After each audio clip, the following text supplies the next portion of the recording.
Isu Israel-Palestina baru saja memasuki babak yang sangat krusial.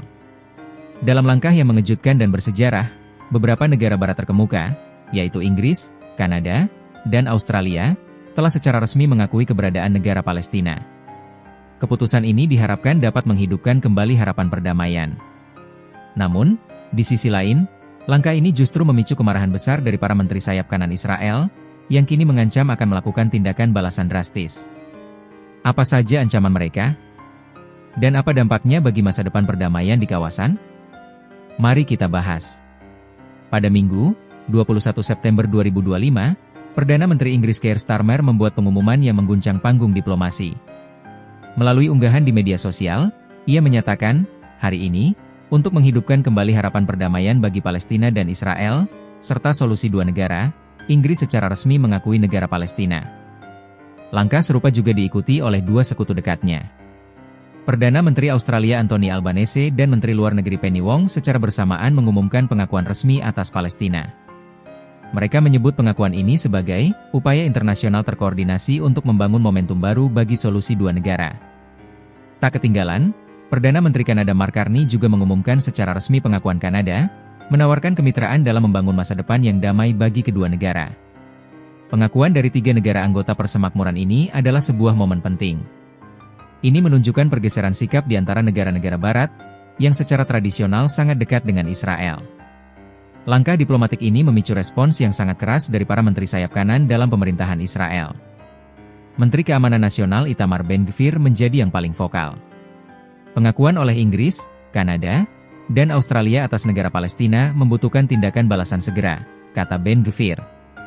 Ia mengusulkan dua langkah ekstrim sebagai respons, penerapan kedaulatan yang cepat di Yudea dan Samaria. Ini adalah istilah yang dipakai Israel untuk menyebut wilayah tepi barat yang mereka duduki. Penerapan kedaulatan, pada dasarnya berarti aneksasi formal atas wilayah tersebut. Pembubaran penuh otoritas Palestina.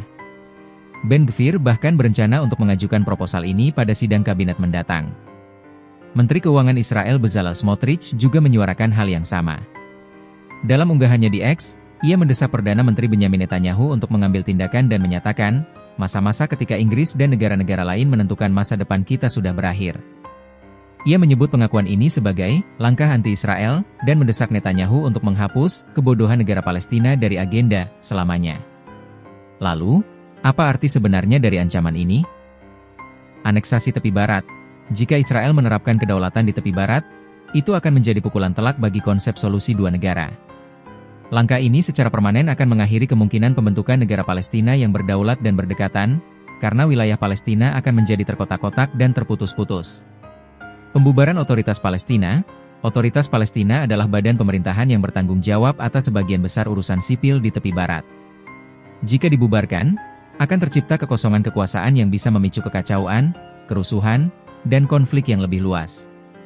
Ancaman ini menunjukkan bahwa tindakan diplomatik yang bertujuan untuk mempromosikan perdamaian justru bisa memicu eskalasi yang lebih ekstrim dari pihak-pihak yang menentang. Jadi, teman-teman, pengakuan negara Palestina oleh Inggris, Kanada, dan Australia adalah langkah diplomatik yang signifikan, namun dampaknya langsung terasa di Israel. Langkah yang dimaksudkan untuk mendukung solusi dua negara ini, justru memicu dorongan kuat dari menteri sayap kanan untuk melakukan aneksasi dan pembubaran otoritas Palestina. Kini, bola ada di tangan Perdana Menteri Benyamin Netanyahu.